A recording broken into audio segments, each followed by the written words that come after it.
considérablement le Mali et qui a suscité dans la ville de Bamako une certaine stigmatisation de la communauté touareg. Aujourd'hui, l'on se pose la question de savoir si des élections auront lieu au Mali cette année, puisqu'elles devraient se tenir le 29 avril prochain. Le président de la République du Mali, le général Amadou Toumani Touré, a accepté de nous recevoir pour en parler. Bonjour, Monsieur le Président. Bonjour. Monsieur le Président, vous êtes général, vous dites que vous êtes un guerrier, et on a l'impression aujourd'hui que vous avez capitulé. La population est descendue pour se plaindre dans la rue, de savoir que fait le général Amadou Toumani Touré face à cette rébellion qui gagne des villages, qui assassine, qui prend des lieux symboliques. Et en même temps, on vous reproche de n'avoir pas suffisamment armé l'armée malienne qui recule devant cette rébellion qui avance. D'abord, la rébellion n'avance pas du tout. Elle avance pour aller où? Je pense qu'il y a quelque chose qu'il faut expliquer correctement et que les gens comprennent. Ils n'avancent pas, ils bougent. Ils bougent beaucoup. Je reconnais que nous avons un rôle, c'est le rôle de défendre nos villes, de défendre nos villages et de protéger nos populations. Et cela n'est pas leur objectif. Leur objectif, c'est plutôt créer le maximum de déplacés, faire peur, terroriser, faire évacuer les villages, créer des camps de réfugiés et faire déplacer les populations vers à l'intérieur du pays. Donc nous n'avons pas les objectifs. Nous sommes un État. Nous couvrons tout le monde, toutes les communautés, qu'elles soient touareg, qu'elles soient arabes, qu'elles soient sonré, qu'elles soient peul, tout le monde. Et ils n'ont aucun discernement. Donc je pense que leur rôle est nettement plus facile parce que la conduite qu'ils se donnent n'a aucune morale. Et nous sommes un État. Nous avons des obligations et nous avons une éthique. Maintenant, de quoi il s'agit véritablement? De quoi s'agit-il? De quoi s'agit-il? Depuis quelques années, on a vu naître une certaine somme de menaces. Ces menaces étaient à la limite contenables. L'une des premières menaces qui a duré, c'était la vente et le trafic de cigarettes intercontinental. La bande sahélo-sahélienne et une partie de l'Afrique n'est qu'un point de passage. Après, on a vu naître également les passeurs, c'est-à-dire des groupes mafieux qui s'organisent depuis l'Afrique australe un peu partout. Ils passent sur plusieurs coins du continent africain pour aller vers le paradis dit européen. Donc là également, ce sont des groupes mafieux. Le troisième groupe, ce sont les narcotrafiquants. Ces narcotrafiquants, c'est des bandes qui reçoivent des colis de drogue par avion, par bateau. Quelqu'un m'a même vu parfois par sous-marin, qui tombent sur la côte ouest de l'Afrique et qui viennent de l'Amérique latine et qui sont convoyés par ces groupes et des barons plus ou moins connus et qui ont également des sous-traitants qui ont un rôle de conduire cette drogue vers le continent européen, vers le Proche-Orient, le Moyen-Orient et un peu plus loin. Et ce groupe également est un groupe particulièrement important qui s'est enrichi sur la poudre, qui a créé une certaine forme de commerce à eux et qui est un commerce qui génère énormément, qui les permet d'avoir des complices, qui les permet d'avoir des supplétifs, qui les permet d'avoir des armes, qui les permet d'avoir des quantités extrêmement importantes de munitions. C'est eux d'ailleurs qui soutiennent la logistique de toute cette armée que nous avons face à nous aujourd'hui. C'est là également, il faut tenir compte. Mais il y a également AQMI. AQMI, depuis des années, s'est infiltré dans la bande sahélienne dans un masque humanitaire. Al-Qaïda au Maghreb islamique. Ah, voilà. En prenant soin de la veuve et en tenant compte de l'orphelin, en donnant au village des médicaments et surtout une idéologie qui essaie d'être plus ou moins répandue, sinon vendue.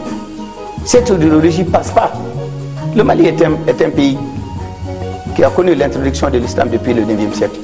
Un islam cohérent, solidaire, généreux, respectueux de la vie humaine et surtout respectueux de la vie des hommes. Et un islam fait d'éthique. Cet islam n'arrive pas à avoir un impact idéologique acceptable. Donc ces groupes se sont rapidement reconvertis dans une autre forme d'exploitation rentable. C'est la prise d'otages et la demande de rançon.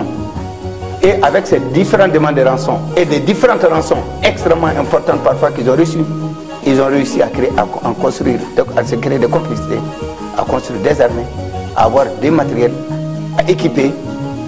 Et donc là également, c'est une menace. C'est l'ensemble de ces menaces qui ont connu une extension, sinon un renforcement en capacité opérationnelle extrêmement importante dans la deuxième partie que nous allons appeler les effets collatéraux de la crise libyenne. Parce que tout ce que je viens de dire était là, existait déjà, était continu. Le MENA, le mouvement national de l'Azawad, est un mouvement pacifique connu. Moi, ils m'ont écrit pour me dire nous sommes un mouvement politique. L'administration malienne les a même délivrés un récépissé. Ils ont un mouvement, ils ont des idées. Le Mali étant un pays libre, démocratique, nous acceptons les contradictions et nous acceptons que chacun se batte pour les idées et pour sa vision. Mais à partir de là, il y a eu une nouvelle donne. Cette nouvelle donne, c'est ce que j'appellerais les effets collatéraux de la crise libyenne. Brutalement, la crise éclate en Libye. La Libye, il faut reconnaître, est un pays surarmé, contenant à plusieurs lieux des caches d'armes et de munitions extrêmement importantes. Donc avec la révolution, avec la désintégration répétée de l'armée libyenne, eh bien tous ces magasins d'armes et tous ces magasins de munitions sont laissés à l'air libre. Autant les révolutionnaires libyens prenaient ces armes et ces munitions pour aller vers Tripoli et Sirte, autant également les trafiquants d'armes reprenaient également des armes et des munitions qui étaient faciles à avoir et qui descendaient vers la bande sahélo-sahélienne. Et c'est ainsi que toutes ces menaces que je viens de citer se sont renforcées en capacité militaire, ont eu beaucoup de moyens, ont eu des armes nettement plus sophistiquées, des armes anti-aériennes, des SAM et tout. Donc c'était le magasin d'armes le plus important au monde, le plus grand du monde, le mieux fourni et le moins cher. Donc ça permet à toutes ces menaces que je viens de citer d'y aller. Mais ces menaces déjà qu'on contenait avec beaucoup de réserves quand même, il faut faire sur certains points. On vu leurs moyens accroître, on vu leurs effectifs grossir et on vu leurs moyens de mobilité et on vu leurs capacités militaires et c'est renforcé. Dans un deuxième temps, avec la défaite de la Jamaïria, ce n'est plus des armes qui viennent, c'est des hommes. C'est des milliers d'hommes qui sont venus, mais c'est des armées organisées. La plupart viennent de la grande brigade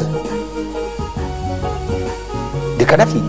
Et cette brigade super armée et bien organisée, qui était l'un des bastions et qui a été l'un des remparts et les derniers remparts de la lutte sur Sirte, aussi bien que Tripoli.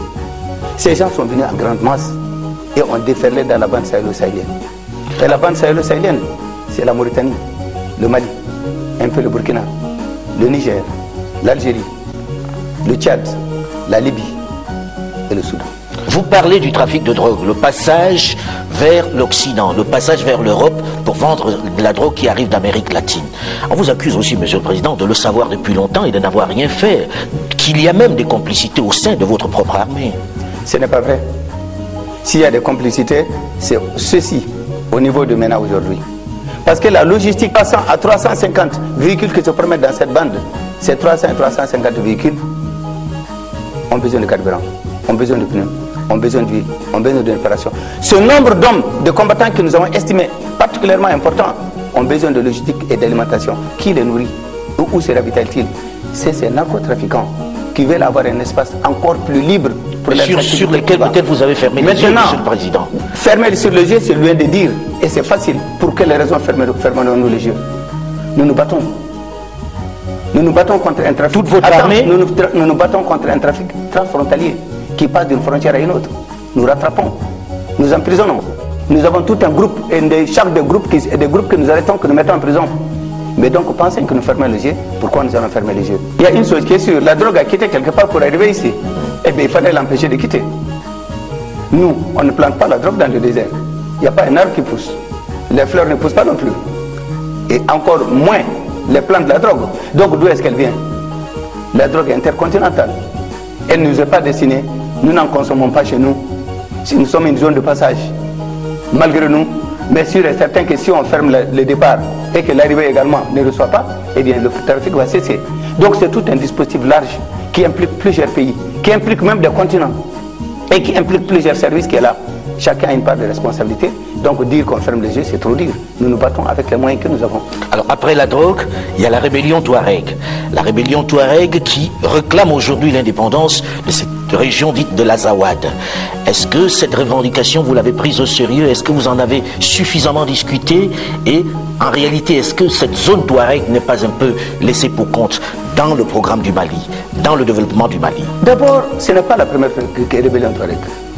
Nous en connaissons en 50 ans, peut-être 5. À chaque fois, nous avons fini par le dialogue et la concertation. Et nous avons fini par nous asseoir et nous parler. Rappelez-vous, moi, pour ce qui me concerne, pendant que j'étais à la transition démocratique, j'ai signé avec la rébellion arabo-touareg ce qu'on a maintenu et qui a tenu pendant 20 ans. C'est le pacte de réconciliation nationale, le pacte national qu'on a signé pour la paix, qui a un volet sécuritaire, un volet développement, un volet institutionnel et un volet également de meilleure gestion des collectivités territoriales. C'est à partir de là maintenant que nous avons eu un élément déclencheur de ce qu'on a convenu d'appeler aujourd'hui la décentralisation au Mali, qui est l'une des meilleures et les plus poussées d'Afrique, qui non seulement concerne les régions du Nord, mais concerne aussi les régions du Sud. Après ça, il y a eu quelques mésententes. Ces mésententes ont trouvé rapidement leur réponse avec l'implication de l'Algérie, aussi bien le pacte, que cette fois-ci ce qu'on a appelé les accords d'Alger. Pour la partie malienne, algérienne, aussi bien que la rébellion Touareg, nous avons signé pour corriger. Donc c'est vous dire que toutes ces rébellions Touareg, mais toutes les revendications ont été d'abord à base indépendantiste. Mais nous avons toujours fait savoir qu'ils ne sont pas seuls au nord. Je suis du nord. De Mopti. De Mopti. Et donc, je n'ai rien demandé. Je n'ai pas demandé à être indépendant. Et de quel droit ils parlent à mon nom? Je ne les autorise pas. Mes parents ne le comprennent pas. Ensuite, c'est une minorité dans une minorité. Parce que même au milieu Touareg, ces gens sont minoritaires. Ceux qui demandent à être indépendants. C'est un vieux débat. Mais la réponse du Mali a toujours été une réponse politique et pacifique. Une décentralisation très poussée. À un moment à Kidal, le gouverneur était Touareg. Les 11 maires étaient Touareg. Les 4 présidents du conseil de cercle étaient Touareg. Les 4 députés étaient Touareg. Non seulement Touareg, mais aussi les autres. Il y avait des Sorins et autres. Donc c'est pour vous dire que pratiquement le destin de ces zones sont prises à la limite par eux-mêmes. Quels investissements dans cette région, Monsieur le Président? Dans quelle proportion avez-vous investi pour le développement dans cette région? Depuis 50 ans, le Mali porte le nord du Mali. Et dans toutes ses composantes, c'est un problème de solidarité nationale qui s'impose. Je prends pour ceux qui disent très souvent que, mais au fond, c'est un déficit de développement. Je m'inscris en faux. Pourquoi? Je vous donne 2-3 exemples. Dans un premier temps, il faut dire de tout le temps. Si vous prenez les recettes fiscales de Kidal, ça ne paye pas l'hôpital qui est là.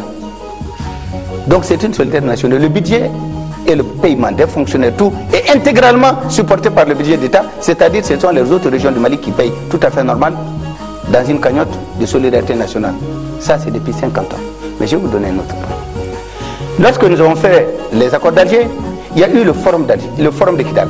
Le forum de Kidal a regroupé plus de 120 à 150 participants venus de tous les coins, de toutes les organisations internationales, des bailleurs de fonds, des ONG, du gouvernement de la République et des représentants des anciennes rébellions. Nous avons défini 39 projets pour les régions nord. Toutes les préoccupations importantes ont été prises. Ça nous dégageait un budget d'à peu près 840 milliards de francs CFA. Nous avons pu mobiliser 550 milliards. Qu'est-ce qui a manqué? Le temps de travailler. Lorsque vous payez une ambulance, ils l'enlèvent. Lorsque vous mettez des machines pour faire des forages, on vole les machines et les véhicules. Donc en définitive, on ne peut pas se battre pour un développement et refuser et voler ce développement ou refuser ce développement par certains groupes qui sont toujours marginaux. Parce que je ne parle pas de la communauté Touareg, pour qui j'ai beaucoup de respect, mais je parle également d'une bande qui a su faire du problème du Nord un fonds de commerce.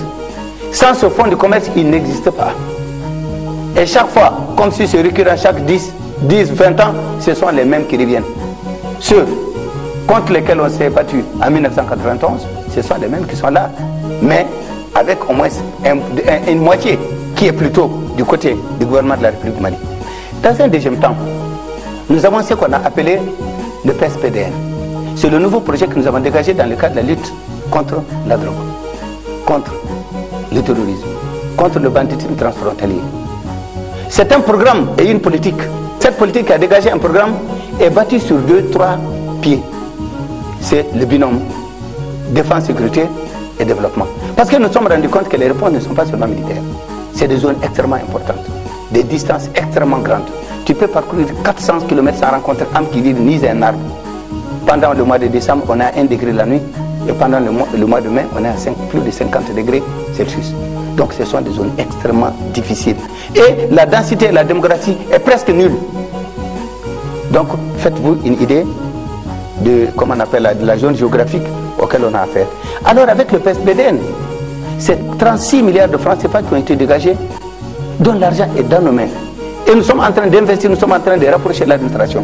Nous sommes en train de construire des centres de santé. Nous sommes en train de construire des puits, des forages et tout. Sur 2 ans seulement. C'est un programme d'urgence. Et commandé et dirigé par l'ANICT, qui est commandé lui-même, Touareg, un ancien ministre. Pourquoi avoir ouvert les portes du Mali à cette, on va dire, à ces mercenaires qui arrivaient de Libye? Avec les effets collatéraux de la crise libyenne, je pense que la communauté internationale n'a pas tenu compte. Et c'est de cela, aujourd'hui, dans lequel nous vivons et nous subissons les conséquences désastreuses. Pourquoi? Parce que le Mali n'est pas frontalier avec la Libye. La frontière de Libye se trouve à 700-800 km de la frontière malienne. Donc en définitive, une zone opérationnelle comme la Libye qui a été tenue, que des centaines et des centaines de véhicules se déplacent sur une distance aussi importante, ne devait pas échapper, en tout cas à l'œil satellite des belligérants. Donc ce qui veut dire que quelque part, on devait savoir qu'il y a des groupes qui partaient. D'autre part, ces gens ne sont pas des Maliens, c'est des Libyens. Ils étaient composés de 2 groupes, 3. Le premier groupe, c'était des soldats libyens, d'origine malienne. C'était leurs pères sont nés au Mali, d'autres c'est les grands-pères. Et d'autres également, les fractions tribales dans lesquelles ils sont les plus nombreux ont leurs sources ou leurs bases les plus importantes au Mali. Donc ils rejoignent les leurs parce qu'ils ne pouvaient plus rester en Libye, les CNT n'en voulaient plus. Dans un deuxième temps, il y a des mercenaires qui ont rejoint cette armée à l'époque de la Jamaïra. Donc tout avec la défaite. Ces mercenaires également se sont joints à ces groupes cherchant à retourner dans les pays riverains d'où ils sont partis. Il y avait un troisième groupe. C'était des jeunes qui travaillaient en Libye tranquillement et qui étaient là, qui faisaient du jardinage ou autre type d'activité. C'était des centaines et des centaines qui travaillaient, qui n'ont rien de militaire. Mais lorsqu'il a fallu partir et fuir, eux aussi sont partis. Uniquement au sud du Mali, nous avons reçu plus de 30 000 Maliens qui sont revenus de Libye. Et alors qu'on sait que le Niger c'est 250 000 et le Tchad encore nettement plus, faites-vous une idée. Nous avons eu rapidement signalé que des forces sont vers les frontières maliennes et qui viennent de certains pays voisins et qui sont en train de venir vers le Mali. D'abord, nous sommes un pays d'hospitalité et nous sommes un pays également d'éthique. Nous avons rapidement envoyé des groupes pour aller les rencontrer et demander qui sont-ils et qu'est-ce qu'ils veulent. Certains ont dit, mais il fallait les désarmer. Mais Yaka, c'est facile. Des centaines et des centaines surarmés avec leurs armes et tout, les désarmer, c'est dire. Mais je pense que désarmer, ce n'était pas seulement les retirer les armes. Si on les retire les armes, comment peuvent-ils assurer leur propre sécurité? Mais c'est pas là la question. Mais dans le cas du Niger, on ne les a pas laissés rentrer avec les armes. C'est pas là la question. C'est parce que ceux du Niger étaient de bonne foi. Malheureusement, le nôtre, il y a des gens qui n'étaient pas. Ensuite, disons vrai, une chose est sûre. Les groupes qui sont venus, ils étaient 4. Le groupe le plus important a rejoint l'État. Il m'a remis la liste, ils sont venus à Bamako, ici me voir. Ils m'ont remis la liste de leurs arrivants. Ils étaient 394. Ils m'ont remis la liste des armes. Les armes individuelles aussi bien que les armes. Disant, Monsieur le Président, nous sommes revenus. On ne sait plus où aller. La Libye, c'était notre vie. Et aujourd'hui, c'est derrière nous. Nous avons rejoint là où nous pouvons venir, c'est-à-dire le pays de nos pères. Ces groupes ont intégré et ce sont ces groupes qui se battent aujourd'hui avec l'armée malienne. Un deuxième groupe aussi a intégré avec... Ils sont du côté malien? Parfaitement, ceux qui se battent là-bas au nord. Qui se battent là-bas au nord. Et aussi, le deuxième groupe aussi a intégré. Il y a un troisième groupe qui a demandé à être vraiment indépendant, mais qui mettait les armes et tout à l'abri, parce que nous avons défini des sites où ils devaient y être. Mais il y a un quatrième groupe qui n'a pas voulu venir à Bamako. Les 3 groupes, j'ai reçu les leaders jusqu'ici à Bamako qui sont venus me voir, discuter et se faire comprendre et les écouter. J'ai envoyé une équipe gouvernementale les rencontrer. Et nous avons défini des sites où ils se sont mis. Nous étions en train d'analyser et de voir comment faire de ce matériel militaire et des hommes qui sont venus, quelle était la destination, on devait y donner. Ils disaient, eux, nous sommes Maliens d'origine, nous sommes revenus, on ne sait pas où aller. Nos armes, nous ne voulons pas les utiliser contre le Mali. Mais le 4e groupe n'a pas voulu. Et c'est ce 4e groupe qui est géré par Mohamed Nazim. Et c'est ce 4e groupe qui est venu avec d'autres velléités. Et c'est ce 4e groupe qui n'est jamais venu à Bamako. Et c'est ce 4e groupe aujourd'hui qui nous attaque. Et les 2 autres groupes, plus notre groupe, qui répondent aux attaques de ce groupe. Parce que les 4 grandes colonnes que nous avons, avec les ramifications de DIPA, les 4 grandes colonnes qui se battent depuis la frontière mauritanienne jusqu'au Niger, sur les 4, il y a 2 qui sont commandées par des officiers colonels à haut niveau arabe, Touareg, un arabe et un trou par un sudiste. Ce qui veut dire que dans nos troupes, nous avons un nombre particulièrement important de Touaregs qui ne sont jamais partis. Parce qu'il y a des déserteurs qui sont partis, qui partent les rejoindre. Donc c'est ce groupe qui a. Donc il y avait quelque chose. Avec l'arrivée des armes, le MENA qui était pacifique et politique s'est tout de suite trouvé des velléités en mettant un L, libération, dans leur sigle. Et d'autre part également, des gens qui sont venus avec leurs armes, qui ont été cantonnés, qui refusent d'intégrer l'État et qui ont demandé à discuter sur certains points, ont trouvé également le label politique qu'ils cherchaient. Donc il y a eu le point de rencontre de 2. Le label pacifique qui était là, qui cherchait peut-être des armes, et des armes qui étaient là, qui cherchaient peut-être une vision. Donc le MENA a intégré, ou bien les armes ont intégré les MENA. Donc c'est cette différence qu'il va falloir dire et faire comprendre. Monsieur le Président, il y a eu des massacres dans le nord du pays, dans un camp, des jeunes tués tout simplement parce qu'ils étaient là, certains égorgés, certains avec une balle dans la tête. Qui a tué ces jeunes dans ce camp? Pour moi, c'est les MENA. Les MENA a revendiqué une victoire dans un camp. Ils ont attaqué 4 sites. Menaka, Aguelok, qui est en plein territoire vers la frontière, et une zone particulièrement montagneuse. Ils ont attaqué Tessalit et ils ont attaqué les riz. Ils ont attaqué les riz. Et ils ont attaqué Andarboukan. Mais Aguelok, c'était un désastre. Aguelok était une garnison où nous avons une école secondaire qui était le creuset de notre unité nationale. Celui de Sigassou de Caille, il était là-bas en plein avec celui du désert, qui est venu du désert et de Tombouctou et d'ailleurs. C'était une école de formation de maîtres qui n'a jamais connu, malgré toutes les turpitudes de nos différentes rébellions Touareg et du reste, n'a jamais été touchée. Donc c'était un symbole de cette région, d'une unité nationale et du creuset de jeunes que nous formons pour le Mali demain. Et donc il y avait une garnison. Cette garnison a été attaquée par des terroristes islamistes, par des gens d'Aqmi. Comment vous savez que c'est des gens d'Aqmi? Comment vous arrivez à faire la différence entre ceux-là et la rébellion Touareg dont on parle à l'instant? D'abord, il y a 2 choses. Leur mode d'action, les survivants, les témoins. Parce que nous avons ouvert une commission d'enquête. Nous avons les films de l'action, en tout cas pour ceux qui concernent les images. Nous avons dressé un dossier. Nous avons repris les plaintes des différents parents. Le mode d'action, c'est quoi? Pendant une semaine, ce camp a résisté. Et malgré les renforts également que l'armée malienne a tenté, qui s'est battu pendant une semaine, également, nous n'avons pas réussi à intégrer cette zone de forteresse extrêmement bien prise, où ils avaient entouré de leurs forces, et donc même le matériel de renfort qui était là, même ce groupe de renforts a perdu près de 10. Donc en définitive, à un certain moment, le renfort n'a pas pu pénétrer, nous le reconnaissons. Et le matériel logistique que nous devons amener pour soutenir a été détruit pendant les combats. Donc il fallait trouver une autre solution avec un repli de ceux qui eux aussi étaient déjà dans la bataille, ce qui n'était pas une chose aisée. Les jeunes gens ont tenu avec brio. Ils ont refusé de se rendre. Ils ont tenu à garder les lieux jusqu'au bout. Ce groupe, c'était des Noirs du Sud. C'était des Arabes du Mali. C'était des Touaregs également du Mali qui combattent du côté. C'est pas tous les Touaregs qui sont partis. C'est une infime partie qui est partie. Donc, ils ont voulu négocier la réduction de ce camp. Le camp a refusé de se rendre. D'autres renforts étaient déjà partis. Mais le camp était dans une situation où le camp est tombé. Le camp est tombé, qu'est-ce qu'ils ont fait? Ils ont aligné près de 60 à 70 jeunes, les mains liées derrière le dos. Ils ont mis une balle dans la tête de chacun de ces jeunes. Des jeunes de 18 à 22 ans, qui n'ont rien demandé. Et même le groupe arabe qui était là, tous les Arabes qui étaient là-bas ont été soit éventrés ou égorgés. Soldats arabes maliens ou soldats touaregs maliens. Parce que c'était pas tout le monde qui était avec eux. C'est le mode d'action, les images, les témoignages qui d'abord nous affirment que la légion qui a attaqué était une légion par leur habillement, par leur tenue, par leur comportement, par le mode d'action. Et c'est simple.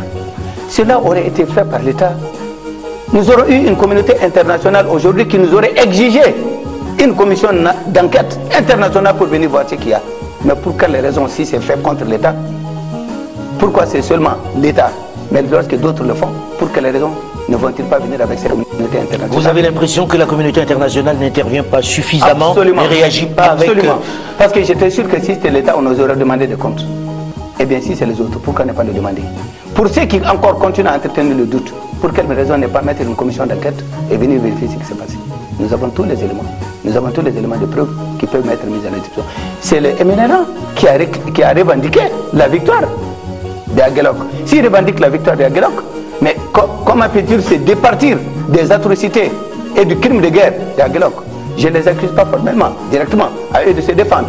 Mais dans tous les cas, s'ils réclament et revendiquent une victoire, il va falloir également qu'ils revendiquent également les crimes qui ont été perpétrés. Donc la communauté internationale, ce n'est pas seulement aux États qu'il faut demander des comptes, mais il faut demander des comptes aux autres aussi. Et dans cette affaire, nous pensons que la communauté internationale doit demander des comptes. Parce que nous sommes convaincus que si c'était l'État, on nous aurait tombé sur la tête rapidement avec toute sorte de commissions. Alors, est-ce que ce discours, Monsieur le Président, ne contribue pas à stigmatiser les Touaregs de l'ensemble du pays? On a vu ici, à Bamako, quasiment une ratonnade. Non. Je pense qu'il y a une extrapolation et là, beaucoup de Touaregs qui sont partis sont déjà revenus. Il y a une crainte. Il y en a beaucoup qui sont partis, mais qui ne sont pas revenus, monsieur. Il y a beaucoup également qui sont en train de revenir. Il y a beaucoup également que je suis parti faire chercher. Tous les leaders, j'ai envoyé un ministre, un porteur de message, ils sont en train de venir. Qu'est-ce qui s'est passé? Vous imaginez, c'est l'instrumentalisation également de la colère, de la déception des cadavres que nous avons eus à Aguelok. Près de 70 jeunes qui ont été massacrés, tués à fleur de l'âge. Combien de veuves, combien d'orphelins.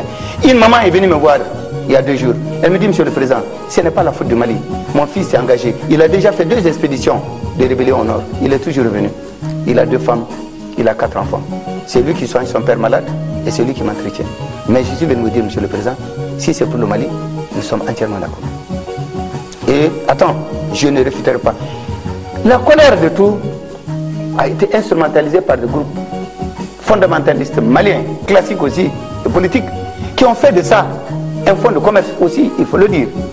Et c'est cette colère qui a exacerbé les uns et les autres. La marche qui a été faite et au cours de laquelle certaines radios privées qui n'ont les répondants que des radios de 1000 collines auxquelles j'ai participé sur enquête pendant 2 ans a diffusé des messages de désunion, des messages de stigmatisation et des messages vraiment dont le Mali n'a pas besoin, haineux, auxquels on n'avait jamais pensé que de tels messages pouvaient être lus. Il y a une confusion qui a été créée, il y a une peur qui a été créée. Parce que pour ce qui concerne le groupe Touareg, la fraction Touareg qui combat dans les Ménala et autres, leur objectif c'est de faire partir le maximum de Touareg hors du Mali. Parce que pour eux, et pendant tout le temps, j'ai fait énormément d'efforts. Parce qu'en essayant de gérer le Nord, j'ai toujours tenu compte du Sud. J'ai dit que le plus important et la chose la meilleure qu'on a, c'est notre stabilité et notre cohésion nationale. Eux, ils avaient un objectif, ils visaient cette cohésion, qui malheureusement, ils ont trouvé porte ouverte avec certains groupes d'individus. C'est ces groupes d'individus par les radios, par leur presse, qui ont créé une situation de peur, où ils ont vu des gens partir, parce qu'ils n'avaient plus confiance en personne. Mais attendez, ce jour, moi j'étais là. Le palais de Koulouba était envahi. Toutes les supputations ont été dites. Il y a des gens qui ont avancé déjà à se demander où se trouvait Tété. J'ai dit, je suis à Koulouba dans mon bureau et je me porte bien. Justement, cette foule qui était là massive, j'ai été obligé de la faire rentrer, de l'écouter, de la parler. On voit quand même encore des gens dans la rue manifester pour vous reprocher d'être très très peu présent sur le terrain, d'être très très peu militaire comme il l'aurait souhaité, de répondre toujours par le dialogue. Je n'irai pas avec les bat-en-guerre parce qu'ils ne savent pas de quoi ils parlent. Et pour cette raison, je les pardonne. Je sais lire une carte. Je suis officier en retraite, mais officier général. J'ai passé par l'école de guerre, j'ai passé par les académies soviétiques, donc je sais de quoi ils parlent. Lorsque les politiques me parlent, je les écoute de chez de quoi ils parlent. Lorsque la diplomatie me parle, je comprends. Lorsque les militaires me développent leurs manœuvres, je le comprends. Je pense que le Mali jusque-là, a essentiellement fait de se défendre et de protéger nos populations. Nous n'avons pas voulu nous laisser entraîner dans une guerre que les autres veulent, parce que nous ne voulons pas la guerre. Certains, Monsieur le Président, estiment que ce désordre, si vous ne réagissez pas en militaire, comme je viens de le dire, si vous ne réagissez pas par la force, c'est parce que peut-être vous avez envie de prolonger votre mandat par cette insécurité, parce que le pays sera dans le trouble, on ne pourra pas voter en Dans un avril premier prochain. temps, il faut remettre une chose. Ceux qui pensent que je vais agir en militaire, ils se trompent. Je vais agir en président de la République. Le président de tous les Mali. Le président de tous les Touaregs, de tous les peuples, de tous ceux qui sont dans la République. Je suis le président de même des rebelles aussi. Donc, il y a un point, je suis président sous la limite de tous ceux qui se trouvent à l'intérieur de notre pays. Donc, ce n'est pas mon sens militaire qui me commande, c'est mon sens plutôt d'homme d'État, c'est mon sens de patriote, c'est mon sens d'homme lucide. Je ne peux pas écouter les bruits de villes qui ne savent pas de quoi ils parlent et qui pensent qu'il faut Yaka. Non, je pense qu'il y a qu'à faire tout pour que la paix revienne au Mali. Ensuite, le deuxième point, les élections auront lieu. Et j'invite à ceux qui doivent se C'est une préparer. certitude, Monsieur le Président? Ça ne pose pas de doute. Nous ne sommes pas notre première expérience de faire, de faire des élections pendant la guerre. En 92, lorsque j'étais là pour la transition, lorsque je suis venu en mars, il y avait une guerre. Le référendum s'est fait au mois de janvier. En 91. Mais peut-on organiser des élections libres et transparentes dans un pays où on n'a aucune prise sur une partie du territoire? Attendez, dans tous les cas de figure, notre objectif et l'objectif majeur de l'armée, c'est quoi? Mettez de l'ordre, respectez les populations, et respectez l'éthique militaire, et respectez également les biens. Mais nous avons une mission fondamentale. La mission fondamentale, c'est l'organisation des élections. Attendons de voir. Les élections, c'est le 29 avril. Le 29 avril, c'est pas demain, c'est après-demain. Nous mettrons tout en œuvre pour que les conditions soient réunies. Si j'ai un conseil à donner au Mali, c'est de quoi dire? C'est de faire en sorte qu'en avril prochain, que nous mettons les élections. Qu'au plus tard, le 8 juin, que nous ayons un président de la République, librement et démocratiquement élu, légalement élu. Parce que le problème du Nord, ça fait 50 ans. Mais nos pères l'ont géré, nos aînés l'ont géré, nous on le gère. Nos cadets et nos fils vont continuer à gérer. Ce n'est pas un problème qui va finir demain. Donc je ne pense pas que ça soit censé de penser que la meilleure manière de rester, c'était de faire la guerre. S'il y avait à choisir entre le Mali et la guerre, je choisirais le Mali. Je suis prêt à partir, je m'en irai. Et je souhaite de tout mon cœur que le Mali ait un président démocratiquement élu. Et je pense que c'est là extrêmement important. C'est une victoire, et la victoire qui est plus importante que la victoire militaire, c'est une victoire de la démocratie, c'est une victoire des institutions. Maintenant, ceux qui sont en train d'aller sur d'autres terrains, c'est leur terrain eux. Nous avons le temps de voir venir. Alors, certains ont parlé de transition, Monsieur le Président. Est-ce que c'est envisageable une transition dans cette période? C'est complètement fou. Une transition par rapport à quoi? Qu'est-ce qui va définir cette transition? Qui va la faire? Elle va durer combien de temps? Et qui seront les membres? Il y en a qui sont tellement pressés d'être ministres ou de faire partie d'une organisation. Il y a des gens qui sont convaincus que par la voie des élections, ils ne parviendront jamais au pouvoir. Ce sont eux qui parlent de transition. Transition pourquoi? Vous n'avez pas peur pour vous-même, Monsieur le Président, aujourd'hui, qu'il y ait des officiers qui décident que puisqu'il ne veut pas mettre fin à cette rébellion dans le nord du pays, nous allons prendre le pouvoir? Ça ne vous est pas venu à l'esprit? Maintenant, je dirais tout simplement à ces officiers qu'ils n'ont qu'à le mettre fin. C'est leurs travailleurs. Nous les avons armés, ils sont payés. Et nous les avons organisés, nous les avons donné les moyens militaires. C'est à eux de mettre fin. Mais je veux une guerre propre et juste. Je ne veux pas de massacre de population, je ne veux pas d'exaction. Nous sommes un pays, une armée organisée. C'est les officiers qui se posent cette question dont vous voulez parler. Je pense que ce qu'ils doivent se poser, c'est de venir me voir pour me dire, Monsieur le Président, nous avons besoin de plus d'hélicoptères, nous avons besoin de plus de temps. C'est à eux. Ils ne sont pas venus vous voir pour ça, Monsieur le Président? C'est à eux que revient le rôle. Ensuite, ces officiers dont tu parles, qui sont-ils? Je n'en ai jamais rencontré. Vous comprenez? Donc je voudrais que ça soit clair dans la tête de chacun. Il y a des gens qui sont déjà dans leur petit chemin. C'est parce qu'ils ne veulent pas qu'il y ait des élections. Et je pense que le plus mauvais service qu'on puisse mettre à notre pays, c'est de ne pas les organiser. Des hommes politiques locaux? Des hommes politiques et tout. Et des ambitieux de tout bord et tout acquis, qui sont convaincus de ne jamais venir dans un pouvoir malien que par d'autres voies. Eh bien que Dieu les empêche. Ensuite, j'ai dit à nos partenaires, le Mali est un exemple. Le Mali est une réussite démocratique. Le Mali est un pays stable. Nous connaissons les problèmes du Nord. Nous avons fait des bons extrêmement importants au plan économique et à tous les points. Faites en sorte d'aider ce pays. Soutenez-le. Il faut que le processus démocratique se passe. Une transition, je l'ai déjà fait et je sais de quoi il en ressort. Il ne ressort absolument rien du tout. Et je pense qu'il n'y a aucune règle Rien, et absolument rien. Même une guerre ne doit pas nous permettre de sortir dans les limites de la constitution malienne. C'est un conseil que je donne, et c'est une mission que j'ai, et c'est mon objectif principal, et c'est à cela que je vais amener mon pays. Alors, vous êtes au bout de 10 ans de mandat où AQMI a grandi dans la région, s'est développé, est puissamment armé aujourd'hui. Est-ce que vous n'avez pas été un peu laxiste avec ce mouvement islamiste qui occupe le nord du Mali? AQMI vient de tuer 70 jeunes maliens. Vous pensez que nous avons été laxistes? Il y a 2-3 ans, nous avons perdu une trentaine de jeunes maliens dans la guerre contre AQMI. Vous pensez que nous avons été laxistes? Seulement, je pense que pour nous, AQMI, c'est une menace venue d'ailleurs. C'est une menace aujourd'hui internationale. Et c'est une menace qui a des ramifications plus lointaines que l'on le croit. Et AQMI est international et interrégional. Nous pensons que AQMI, pour le combattre, un seul pays n'a pas tous les moyens suffisants. Pas seulement militaires, mais tous les moyens suffisants. Et nous pensons que la guerre contre le terrorisme aussi n'est pas seulement militaire. C'est un problème de développement. C'est un problème de sécurité. C'est un problème également de défense. C'est quoi la solution alors contre AQMI? La solution, nous l'avons. Depuis 2006, j'ai demandé une conférence des chefs d'État, je n'ai pas réussi à l'avoir. C'était pour qu'on dégage une vision, on a perdu 6 ans. AQMI est international et transfrontalier, donc la réponse doit être transfrontalière. Comment voulez-vous que des hommes, où est-ce qu'ils mangent? Où est-ce qu'ils se rabattent? Comment ils font pour vivre? Comment est-ce que tout se passe? Dans tous les cas, ils sont nettement loin des régions dites hospitalières pour ce qui concerne le cas malien. Moi, je pense qu'il faut qu'on sache les raisons garder. Ce n'est pas 300 ou 400 hommes qu'il faut aller nettoyer. Depuis 2006, moi, je les attends. Aujourd'hui, nous avons un état-major à Tamaracet. Nous avons deux officiers qui sont là-bas à cet état-major, du Niger, du Mali, de la Mauritanie et de l'Algérie. Nous devons planifier. Nous avons dégagé les textes juridiques. Mais il faut y aller. Parce que pour moi, la lutte contre AQMI, ce n'est pas une lutte spectaculaire. Ce n'est pas aller tomber et revenir. Ce n'est pas ça qui va résoudre la question. Les gens qui viennent se battre contre vous, en se disant que s'ils meurent, ils vont au paradis, ils n'ont aucune retenue.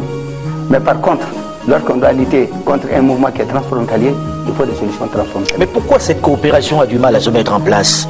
On a vu des chefs d'État se réunir samedi dernier à Abuja pour en discuter. Est-ce qu'il en ressort quelque chose de concret? Je pense que il en ressort quelque chose. Il a reçu un soutien.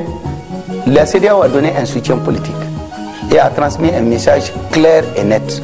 Une condamnation claire et nette. La CEDEAO, la communauté économique de l'Ouest, dans l'intégrité et l'unité nationale du Mali. Mais je pense que la bande sahélo-sahélienne, ce sont les États riverains qui sont les premiers. Ce sont eux qui subissent. Ce sont les premiers qui... Tout ce que nous allons avoir, c'est de l'appoint.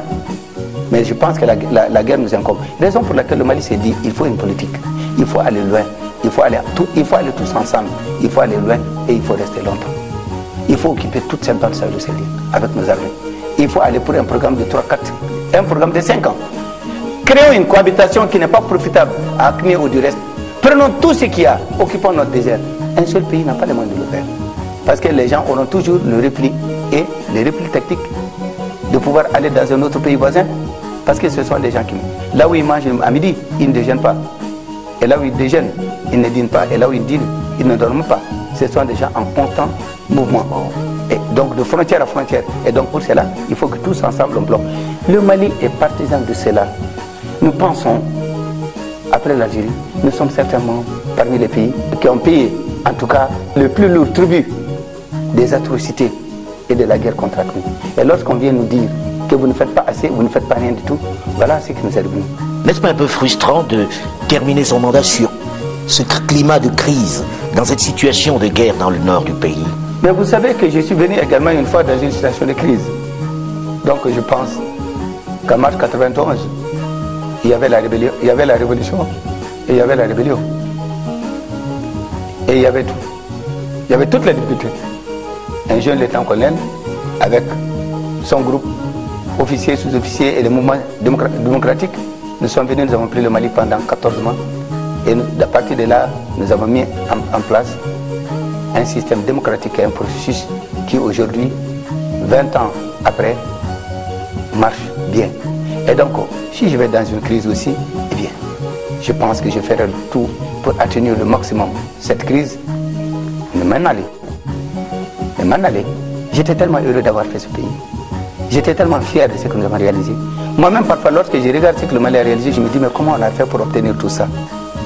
Vous-même qui étiez à Bamako depuis combien de temps, vous ne sentez pas, vous ne voyez même pas la guerre si vous ne lisez pas certains journaux. Les gens sont contents, ils vivent. Vous avez la confiance de venir. Les forums s'organisent. Et la vie continue. Le nombre a quand même considérablement diminué de Mais touristes. non. Il y a certaines nationalités qui ne sont pas venues.